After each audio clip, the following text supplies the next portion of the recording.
तो तो big congratulation dear thank you sir. Once again. Thank you. और AIR 2 instrumentation और इलेक्ट्रिकल 8। 88 रैंक है। अपने बारे में डिटेल बताओ कि तुम कहाँ से हो। सर मेरा नाम जितेंद्र साहू है। Yes. I have completed my BTech from NIT Raipur yes and this is my second attempt. My first attempt, in my first attempt I got an AIR of 595. This time it's better. Okay. अरे तो तुम मेरे को बताओ कि लोग तो सुनना चाहेंगे ना। और साहू मतलब तुम छत्तीसगढ़ में क्या Yes, क्या sir. साहू वर्मा खिचरिया चंद्राकर 5-6 लोग हैं ना मतलब। Yes, sir. तो उसमें से साहू तुम हो। Okay okay okay. पापा क्या करते हैं। पापा BSP एम्प्लॉय हैं सर। BSP employ. Yes, sir. तो तुम NIT रायपुर के स्टूडेंट हो। Yes. और तुम भिलाई में रहते हो। हाँ। तो तुम हॉस्टल में रहते थे कि अप डाउन करते थे। सर फर्स्ट ईयर मेरा अप डाउन में गया है हाँ। बिकॉज भिलाई वाले स्टूडेंट्स को हॉस्टल नहीं मिलता था। फिर सेकेंड एंड थर्ड ईयर मैं हॉस्टल में रहा हूँ। फिर फोर्थ ईयर से ऑनलाइन थ्रू हूँ अच्छा क्योंकि कोविड का टाइम आ गया अच्छा। था। कोविड का टाइम आ गया हाँ। था। मेरे को ये बताओ कि तुम अपनी स्टडी को किस तरीके से किया। मतलब पहला सब्जेक्ट सबसे अपन 10 मिनट का इंटरव्यू लेंगे लेकिन बहुत ही इंफॉर्मेटिव लेंगे। तो तुम अपने सब्जेक्ट को कैसे प्रिपेयर किए। सर मैं तो मतलब गेट के लिए सबसे पहले मैं एक चीज़ बोलूँगा कि 3 स्टेप में ऐसा रखा था मैं।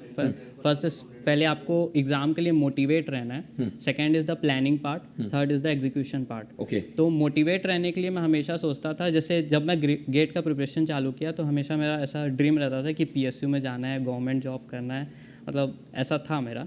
तो उसी चीज़ से मैं मोटिवेट रहता था। तो पहले तो वही उसी के कारण मैंने सेकंड सेमेस्टर से ही चालू कर दिया था गेट का प्रिपरेशन, सेकंड या थर्ड सेमेस्टर से। ओके। और फिर मैंने फोर्थ सेमेस्टर में गेट एकेडमी ज्वाइन किया। फिर वहाँ से सबसे पहले मैं नेटवर्क पढ़ा, फिर कंट्रोल, फिर धीरे धीरे तुम्हारा favourite subject. Favourite sir network sir. नहीं मैं हूँ इसलिए मत बोलना। नहीं सर मैं आपसे पढ़ा भी नहीं हूँ नेटवर्क। हाँ तो फिर लेकिन मेरा फेवरेट सब्जेक्ट नेटवर्क सर।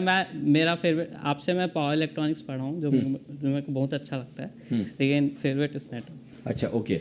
और तुम बताओ स्टूडेंट लोगों को क्या गाइड करना चाहोगे। तुम अपनी प्रिपरेशन कैसे किए और तुमको क्या लगता है कि मतलब अपनी प्रिपरेशन मोड में ऐसा तो हुआ होगा ना, कभी कभी डाउन वाला पार्ट आया होगा, कभी अप वाला पार्ट आया होगा, तो कैसे तुम प्रिपेयर किए। सर बहुत बार हुआ है ऐसा प्रिपरेशन के टाइम। तो मतलब ऐसा होता था कि कई बार ऐसा है जब जैसे मैं क्या ऑफलाइन स्टूडेंट हूँ तो एक साथ 3 या 4 सब्जेक्ट पैरेलल में चलता था, तो उसको मैनेज करना बहुत मुश्किल रहता था। तो मैं ये करता था, जो भी सब्जेक्ट पैरेलल में चल रहे हैं उसको डेली रिवाइज करता था और जो हो चुके हैं उसको रिवीजन करता था। तो हमेशा मेरा 2-3 सब्जेक्ट ऐसे चलता था पैरेलल में। ओके। तो कॉलेज के साथ कैसे टफ नहीं जाता था। सर बहुत टफ होता था कॉलेज के साथ करना। मेरे लिए एक एडवांटेज ये था कि college due to Covid college का वो उतना हेक्टिक नहीं था शेड्यूल, लेकिन कॉलेज के टाइम में मैनेज करना पड़ रहा था बहुत। क्योंकि एक चीज़ ऑफलाइन का फ़ायदा ये था कि जैसे आपको सुबह उठ जाना पड़ता था 6 बजे, डेली का रूटीन रहता था कि 6 बजे उठो, 6 से 8 क्लास रहता था हमारा, फिर शाम को 5:30 से 8:30 क्लास रहता था। तो डेली का ये रूटीन था, इससे मतलब कोई भी दिन ऐसा नहीं रहता था कि मैं कुछ भी ना पढ़ाऊँ। अच्छा ऐसा कभी नहीं रहता ऐसा कभी नहीं रहता था। एटलीस्ट मैंने ट्यूशन में पढ़ाई की है, कोचिंग में पढ़ाई की है। तो मेरे को एक चीज बताओ कि ऑनलाइन जब तुम स्टडी करते थे तो ऑनलाइन को लेके कई बार ऐसा रहता है ना कि सर वो ऑफलाइन में तो क्या पब्लिक दिखती है, ऑनलाइन में तो आप घर में पढ़ रहे हो, मतलब कौन आपका कॉम्पिटिटर कितना पढ़ रहा है यू हैव नो आइडिया। तो ऑनलाइन में तुमको क्या लगता है कि कहाँ पे दिक्कतें स्टूडेंट लोग को मेन जाती है ऑनलाइन स्टडी में। सर ऑनलाइन स्टडी में मैं बोलूँगा सर, जैसे जो डिसिप्लिन्ड लोग हैं वो लोग तो कर लेंगे, लेकिन जिन लोग को हमेशा कुछ पुश की ज़रूरत करती है, मोटिवेशन की ज़रूरत करती है, उन लोग के लिए थोड़ा डिफिकल्ट होता है। तो मैं वैसी टाइप का था, मेरे को एक पुश की ज़रूरत रहती थी हमेशा। अच्छा तुमको भी जरूरत रहती हाँ थी। सर हमेशा रहती थी। मतलब मेरे को कोई ऐसे सामने से टोके अरे पढ़ रहे तो पढ़ने वाला ऐसा टाइप का था मैं। तो तुमको पुश कौन करता था, मम्मी पापा दोनों में से कौन? हाँ मम्मी पापा करते थे, और ऐसे कोचिंग में हमेशा रहता था कि पढ़ना ही है करके, तो था मेरा वो। तुम्हारे लाइफ में गेट एकेडमी का कंट्रीब्यूशन सर बहुत बड़ा कंट्रीब्यूशन है। कैसे लाइक सर पूरे हर चीज़ में कंट्रीब्यूशन है मेरा। गेट का स्टार्ट से पूरा एंड तक मैं गेट एकेडमी को से ही पढ़ा हूँ।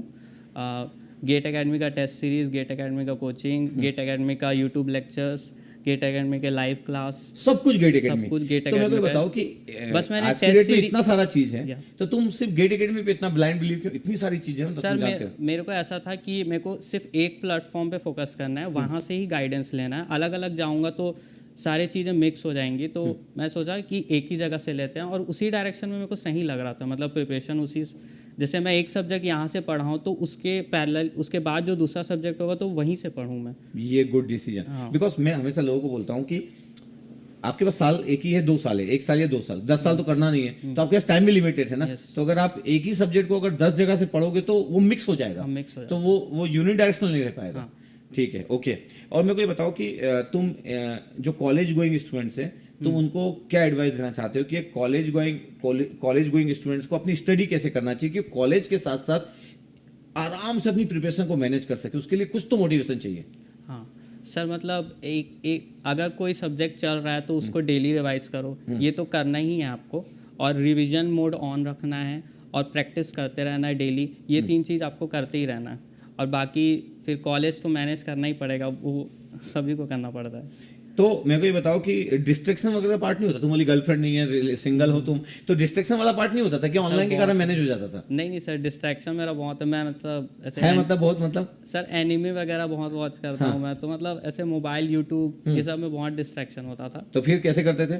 तुम गेम वगैरह खेलते होंगे? हाँ सर, बहुत हाँ, गेम क्योंकि मैं तुमको देख के समझ गया कि तुम गेम वगैरह तो पक्का खेलते होगे। तो फिर गेम में जिन लोगों को इंटरेस्ट होता है उन लोगों के लिए स्टडी कभी कभी ऐसा होता है, क्योंकि गेम जितना इंटरेस्टिंग स्टडी तो नहीं होता है, उसको कैसे मैनेज किया फिर?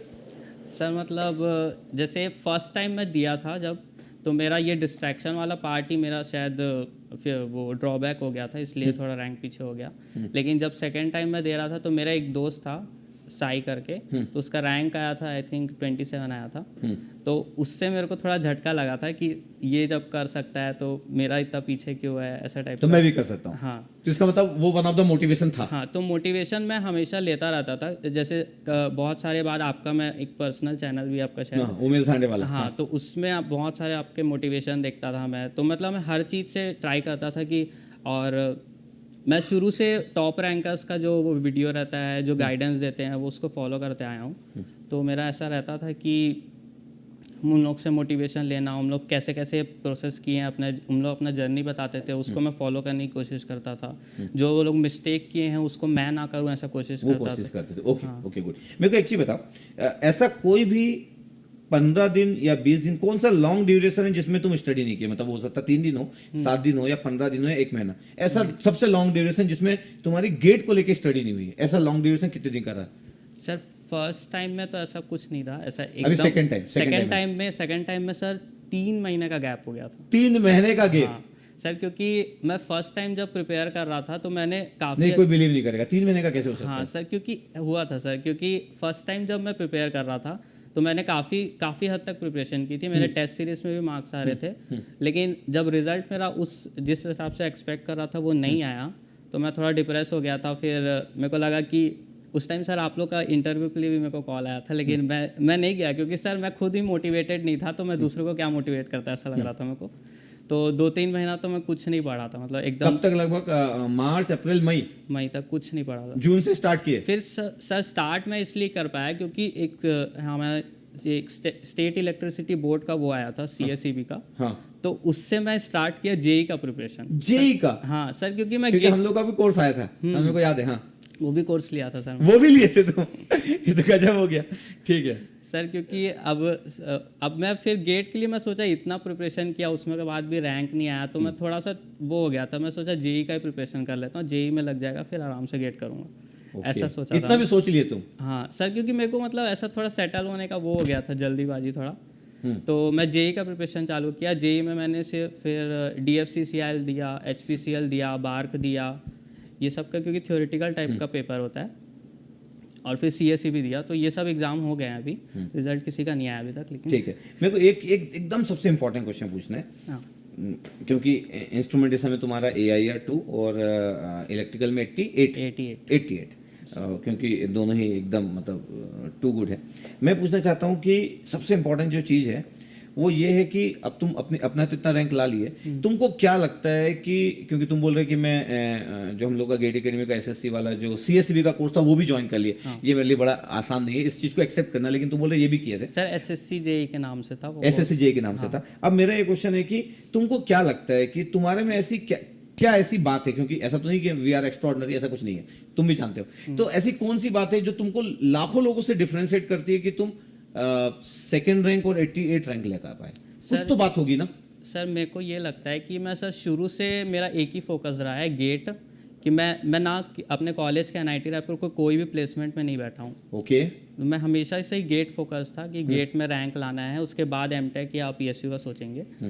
गेट में ही फोकस था, गेट में ही डिसिप्लिन था, मतलब पूरी मेरी कोर लेवल की थी, मेरे को कोडिंग वोडिंग भी ज़्यादा नहीं आता। एक ब्रेक करता हूँ। अगर गेट में स्कोर नहीं है, जैसे एक स्टूडेंट है उसके माइंड में, बैक माइंड में हमेशा फेलियर का भी चलते रहता है। अगर मेरा गेट में रैंक नहीं आता, ये क्वेश्चन कभी आया होगा? आया था। तो अगर ये नहीं आता है तो मेरी जिंदगी अच्छे वे में भी कैसे चल पाएगी, ये माइंड में क्वेश्चन आता होगा। इसको कैसे सॉर्ट आउट करते थे कि अगर मेरा गेट में भी नहीं हुआ तो मैं तो प्लेसमेंट के लिए भी नहीं पढ़ रहा हूँ, और अगर मेरे साथ कुछ भी अच्छा नहीं हुआ तो 50 लोग पूछने वाले लोग कि तुम क्या करने वाले हो, इसको सॉर्ट आउट कैसे करते थे? सर क्योंकि गेट का, अगर आप गेट लेवल का प्रिपरेशन कर रहे हो तो आपके पास इनफ नॉलेज है कि आप और भी बहुत सारे एग्जाम, उसके बाद और भी अपॉर्चुनिटीज आते हैं, उसको भी क्रैक कर सकते हो। बहुत सारे एग्जाम है, जैसे DFCCIL, गेट, बार्क होता है, HPCL होता है, एंड SSC JEE भी आप क्वालिफाई कर सकते हो, क्योंकि गेट लेवल का पढ़ रहे हो मतलब आप और अदर में एलिजिबल हो क्वालिफाई। ये चीज़ को सब लोगों को ध्यान से सुनना चाहिए कि अगर आप गेट की अच्छे से प्रिपरेशन कर रहे हो तो आप n नंबर ऑफ एग्जाम के लिए प्रिपेयर कर सकते हो, क्योंकि मैं बोलता हूँ कि इंडिया में गेट एक ऐसा एग्जाम है